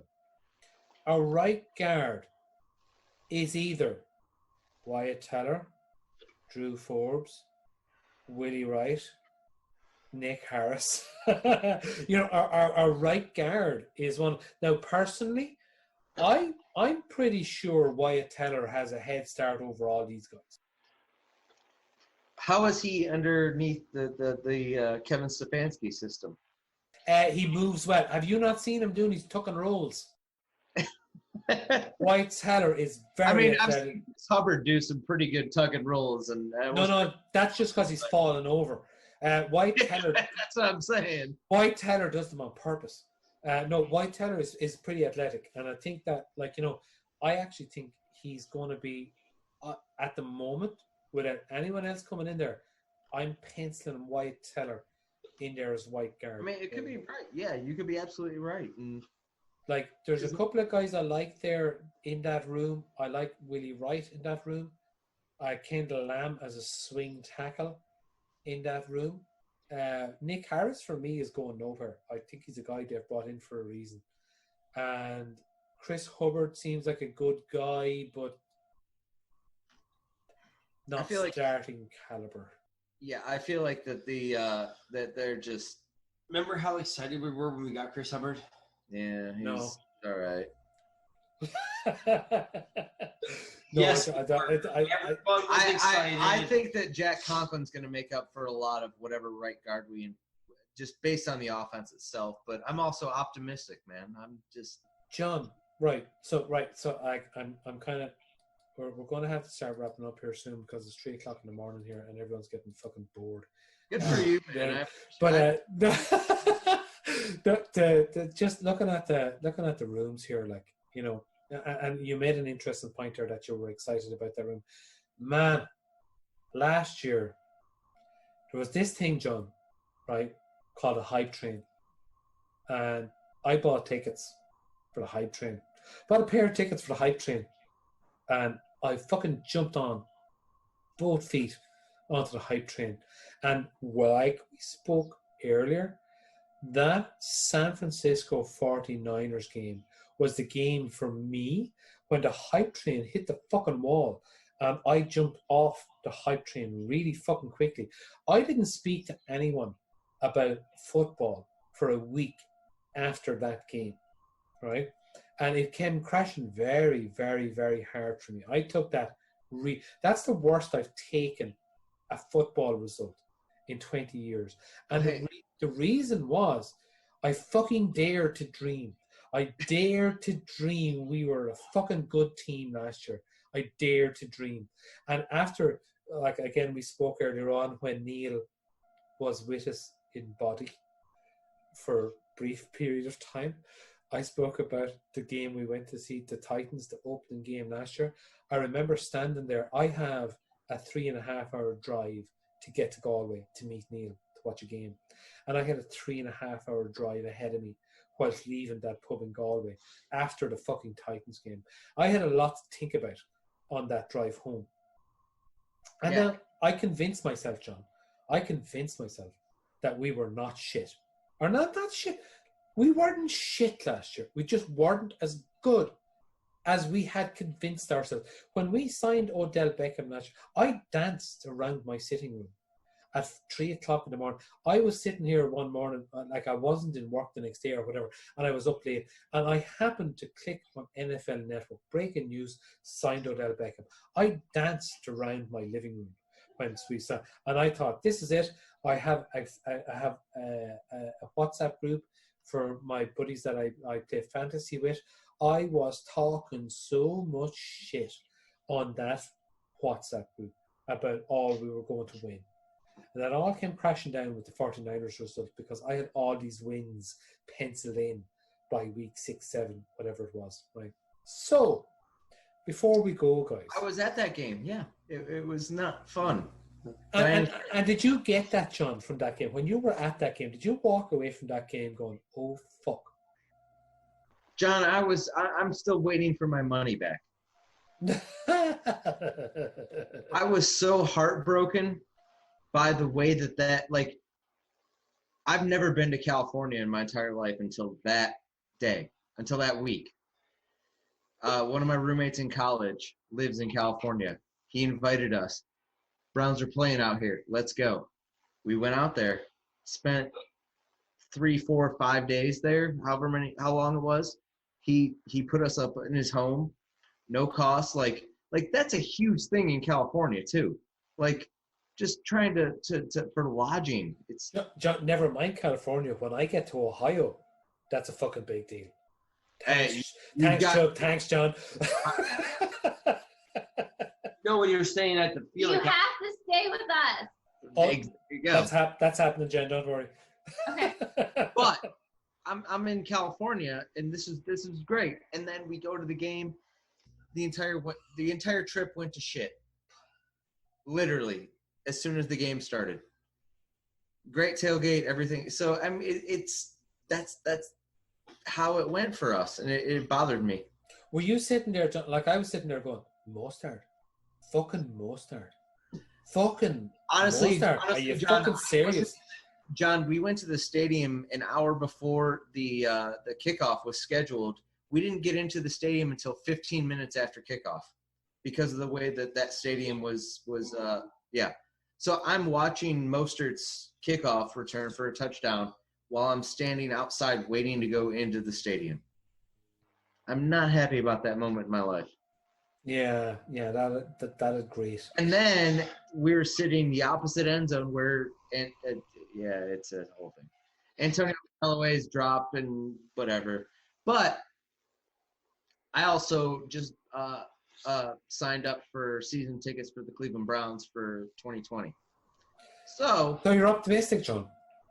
that tells you exactly there's that level of fanhood where I'm devastated by what happened in San Francisco, and I'm also like, you know what? I love this team too much. Let's go. Chuck, if you suck that can any harder, it's not going to come out any quicker. No. Breath. Yeah, hold your breath there. You're grand. No, right, so John, this time last year, I was sitting here. I was doing podcasts this time last year, and people were doing the whole, look at the schedule, and look at this, look at that. And I had convinced myself that we were winning 12 games last year. I had them all picked out. So when we lost to the Titans, it was like, fuck, we're one down already. Right? So when I'm looking at the schedule this year, every other year I was looking at schedules and I was looking at stuff going, if we win 5 games, if we win 6 games, great.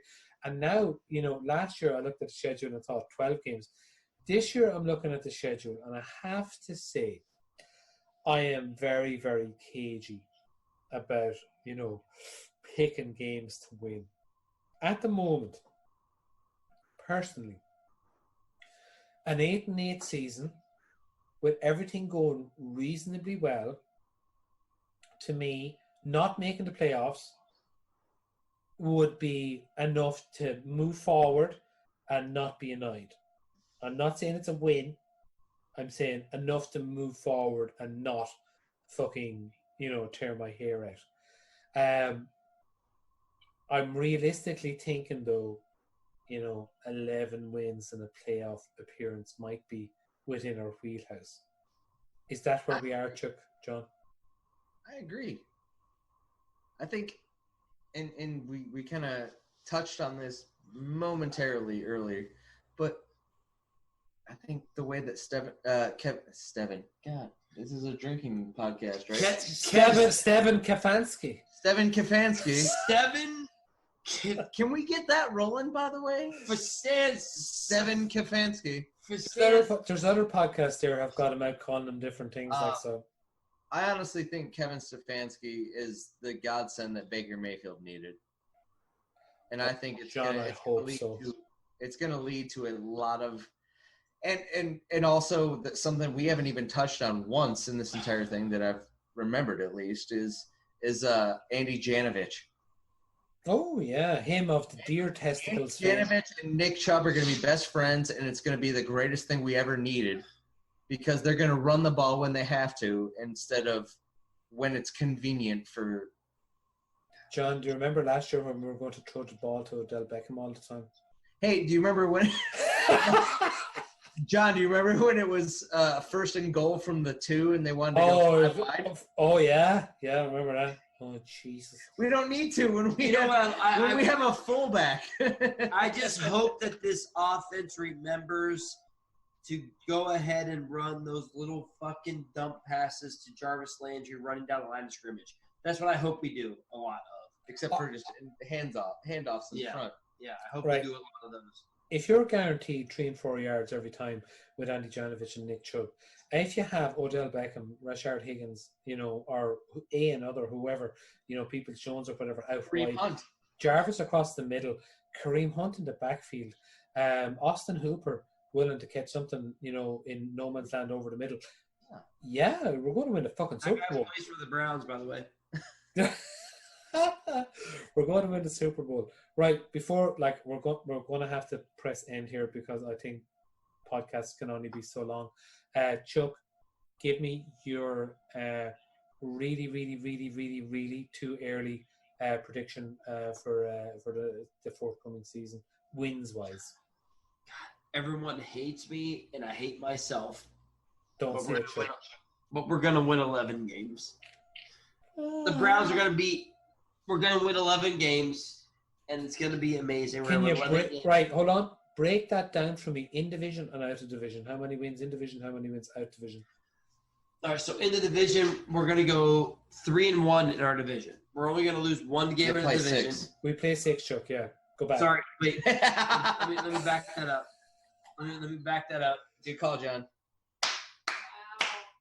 Hold on. This is ridiculous. They're gonna go 4-2. No. Oh man, if we go 4-2 in the division, we're going far. I mean, but Who are we beating in the division? Give me who we're beating in the division. 2-0 against the Bengals. 1-1 against the Ravens. 2-0 against the Steelers. That's 5-1. You confident to live with that? We're going 5-1. You only need 6 wins outside the division to go 11 wins. Yeah, that's where we're at. Confident. Tell me, John, where are you at? I'm not a big fan of this. I think they're going to go 4-2 in the division. Mm-hmm. I think that they're going to lose a game against the Ravens. I think they're going to lose a game against the Steelers because they always do. And I hate saying that that's the reason, but I also think that they're well equipped to win games that they need to win, and just happens that they're gonna roll the way they need to. Stephen Stefanski is gonna do what he needs to do with this team because we haven't had it in the past, and I think he's gonna actually organize this team. Like, organize is like the key word. Big word. God, I hope I want to go to a playoff game with my dad. That's the key. That's lovely, John. I want to go to a playoff game with my dad, and I'm praying that it's going to happen this year. I'd love to go to a playoff game with your dad, John. Hey, if I can bring you to the States, Yeah. go to my dad, Awesome. I'm in, man. Do you think 10 wins will get us there, John? Well, now actually, didn't they open up the playoffs? Is it now like another team gets in now, or is that next year? I'm going to start getting into talking shit here very quick. I haven't a fucking clue, because I was actually thinking the other day. I was thinking, like, where's this extra game? I thought they opened it up for another team. But There's an extra playoff team this year, isn't there? Is it this year or is it next year? No, there's one extra playoff team this year. Yeah, the Browns are getting in the playoffs this year, for sure. So I personally think we're looking at 4 wins in the division. I think we're going to lose one to the Bengals, and that's unfortunate. So was that Jen? Jen have an opinion there? Jen. I think that's For the rest of us, that sounds insane. I think that's unfortunate, but I think Joe Burrow might find his feet towards the second. Now we're playing the Steelers, or we're playing the Bengals twice early in the year, I think. But I think by the second game he might be due a win, and Yeah. I think we're going to beat teams that people are not expecting us to beat. In the outside of the division, I think the likes of the Philadelphias and the Houstons and whatever, I think we're going to have a better record against those than people think. And I think 10 wins is not outside our wheelhouse for this year, and I think that will be enough to get us to the playoffs. So to finish off the podcast, in 4 or 3 should have been 4. Thanks, Neil. Drunk takes, but I'm sure Neil would have been the same. We're all going to the playoffs. Yeah, absolutely. Lads, tell us before we go, Chuck and John, and again, John, you need more input in this shit. Chuck seems to be driving the show, tries to be driving the bus on the podcast thing. Change the name of that thing, because I can't do it. Tell us the name, address of your handles on Twitter and where we can find you. So my handle on Twitter is @ChuckGoBrowns, and this is go ahead, John. I'm not a Twitter guy, so that's John doesn't be on Twitter. John's not but on Instagram, I'm John the Browns fan. Okay, we'll find you there. Browns fan. I'm @ChuckGoBrowns, and my podcast is Talking sports stuff and things with Chuck. I had to tell him. And it took the two of them to trip over. But anyhow, thanks very much for joining us, everyone. We'll do it again. And also, thanks to Jen. Has Jen got a Twitter handle there that we can follow Jen at? Jen is not on Twitter. She does not Twitter the things. She is she's dead right too. So you can get to Jen via Chuck on Twitter. Is that okay, Jen? Yes. Awesome. we've got plans in place for the three of us, so don't worry. Awesome. Right, guys, thanks very much for joining us. We'll do it again soon. And the bit that I normally read at the end that sounds really professional, I can't find it. So thanks very much for listening. Thanks, John. Thanks, guys.